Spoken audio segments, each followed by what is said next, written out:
В начале нулевых на рынок игровых консолей неожиданно ворвалась компания Microsoft. Билл Гейтс, грезивший мечтой создать девайс размером с игровую консоль, сопоставимую с мощностями ПК, представил миру Xbox, который сейчас известен как Xbox Original. Сказать, что это был успех, ничего не сказать. Во многом это заслуга не только консоли, но и новых игр, которые вышли из-под крыла Microsoft, среди которых были Halo, Gears of War и, само собой, Forza Motorsport, оригинальная часть которой вышла в 2005 году. Данная игра смогла не только не затеряться на фоне конкурентов, а наоборот выделялась, заполучив большую фанатскую базу, с нетерпением ждавшую продолжения. С каждым сиквелом аудитория игры росла, и в 2012 году, неожиданно для всех, Microsoft на обозрению мира представила Forza Horizon, экспериментальный спин-офф, разработанный студией Playground Games. Следует ли мне говорить о том, насколько сильно игрокам понравилась игра? Нет, не стоит? Ладно, добавлю лишь, что с тех пор у студии сложилась традиция чередовать Motorsport и Horizon. Таким образом, все дошло до того, что четвертую часть серии Horizon стали считать эталоном гоночных игр. Аркада с приятной физикой, широким выбором авто, открытым миром, сменой времени года и огромным разнообразием активностей. Однако на E3 2021 впервые после появления подсерии Horizon была нарушена традиция чередования с Motorsport, и следующей игрой в серии станет Horizon 5. Но обо всем по порядку. У микрофона MSX, и я советую пристегнуть ремни и запастись печеньками с чайком, потому что сейчас мы подробнее поговорим об игре. Со слов Майкла Брауна, креативного директора Playground Games, в основе Horizon с первой части лежали три вещи: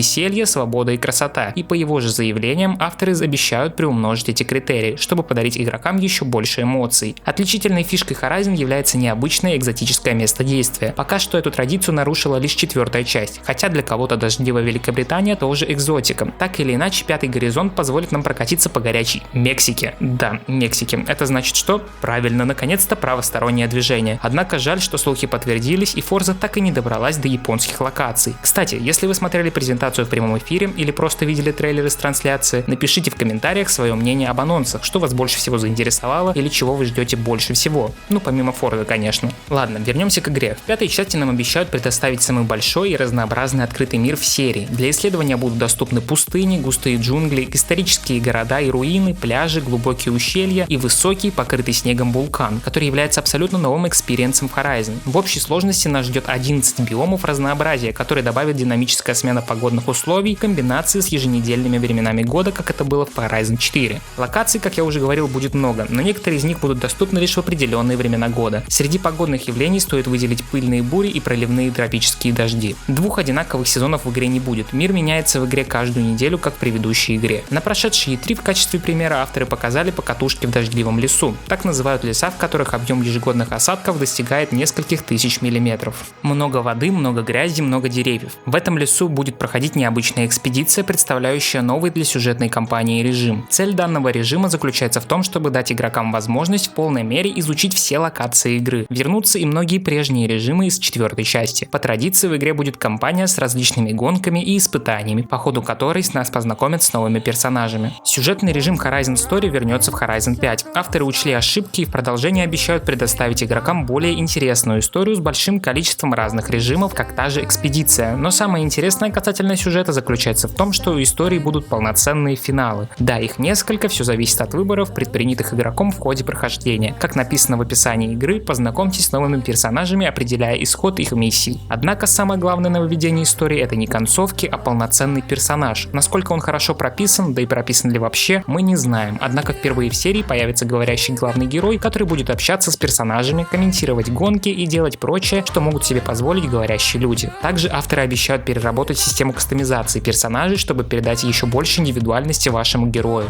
Само собой, во время презентации Майкл Браун не забыл рассказать о том, что Horizon лучше всего играть и веселиться с друзьями, потому что, во-первых, система взаимодействия Forza Link была улучшена при помощи нового искусственного интеллекта, а во-вторых, окружение игроков максимально детализированное. Да, все, что вы видите, работает на движке игры. Весь мир был создан с большим вниманием к деталям, с использованием фотогеометрии. От пляжей до вулкана каждая деталь является уникальной. Советую обратить внимание на невероятно красивое небо, для создания которого использовали 24 часа записи настоящего мексиканского неба в 12К разрешении. Подумать только, несколько лет назад такую картинку даже не каждый пререндер мог представить. Во многом это стало доступно благодаря мощностям новых консолей компании Series X. На младшей версии консоли все будет примерно так же, ну и на ПК, само собой, все зависит от вашей системы, но будем надеяться, что оптимизацию подвезут. Следующей локацией, продемонстрированной разработчиками, стал город под названием Гуанахуато. К сожалению, оценить его как-то не удалось, нам показали буквально лишь несколько несколько секунд прохождения королевской битвы, режим который не изменился по сравнению с 4-й частью. Помимо привычных гонок королевской битвы и экспедиции в игре будут и мини-игры, из которых нам показали режим, в котором можно сбивать пиньяты, а также боулинг, в котором две команды проходят определенную полосу препятствий, на котором должны сбить как можно больше кеглей. Из новых режимов определенно можно выделить Gift Drop, режим раритетов. Суть в том, что вы можете протюнинговать любой автомобиль, придав ему индивидуальности, а затем бросить его где-нибудь в глуши, чтобы его обнаружил другой игрок в процессе исследования мира. Правда, как реализовано это неизвестно. Есть вероятность, что это будет просто фича, благодаря которой вы сможете обмениваться тачками с друзьями. Еще один режим, который может привлечь немало игроков, носит название Event Lab. Его цель заключается в удобном представлении пользователям всем необходимых инструментов для создания собственных геймплейных сценариев, вплоть до прописывания новых правил. Как заявляют разработчики, это Super 7 просто в новой обертке. Надеюсь, на этот раз эвент будет все-таки интересен. Будет и система репутации, благодаря которой можно поощрять игроков за добрые поступки, помощь и чистое вождение. Набранную позже репутацию можно обменять на специальные значки профиля. На релизе уже обещают сотни разных авто. К слову, на кабриолете во время езды теперь можно полноценно поднимать и опускать крышу. Из новых автомобилей я могу выделить Porsche Taycan, Rimac, Mercedes AMG One и в принципе на этом все. Конечно, это не все автомобили, даже не думайте, я просто прикреплю список в описании. Может быть, вы найдете для себя что-то более интересное. Я выделил то, что мне показалось новым и необычным. Еще можно выделить вот эти автомобили, так как некоторые из них так и не появились в Horizon 4, однако модельки Hot Wheels были все-таки заявлены. Forza Horizon 5 выходит уже в этом году 9 ноября на Xbox, как и на обеих версиях Series, так и на Xbox One, а также на ПК, где ее можно будет приобрести в Microsoft Store и Steam. Игра доступна в 3 изданиях, стандартная, расширенная и премиальная. Последняя позволит начать играть не 9, а 5 ноября. Что же, о слухах, новостях я вам рассказал. Теперь мне хочется рассказать то, что я думаю об игре. Horizon 5 выглядит просто невероятно красиво. Мне очень нравится, как передана атмосфера Мексики. Плюс я очень рад, что студия Playground Games постаралась обыграть всеми любимую сезонность. Плюс различные биомы, горные местности и джунгли дико порадовали. Чего я боюсь, так это того, что есть вероятность на пререндер, а это меня очень сильно напрягает. Также порадовало, что герой теперь хоть чуть-чуть, но не болванчик. И плюс к этому обещали тюнинг подтянуть. До какого уровня неизвестно, но надеюсь, все же будет визуально разнообразнее, чем в предыдущей части. Также мне страшно за физическую составляющую, ибо физика в Forza специфична, и лишь под правильной настройкой управления она начинает приносить какое-никакое, но удовольствие. Это мое личное мнение, сорян, не кидайтесь камнями. Ну и все же я надеюсь, что они справились с задачей удержания игрока. Опять же, на собственном примере я не могу долго играть в Forza. Я пройду сезон, немного покатаюсь и закрою игру. Надеюсь, в 5 части желание посидеть в игре у меня увеличится. У Forza есть все для того, чтобы стать эталоном в жанре гонок. Лишь надо все правильно подать. Что ж, друзья, на этом все. Надеюсь, вам понравился данный видеоролик. Пишите свое мнение об выставке и об игре в целом в комментарии. Ставьте лайки и подписывайтесь на канал. Всем удачи и пока. Кстати, если ты досмотрел до этого момента, залетай на наш Discord сервер. Там много интересностей.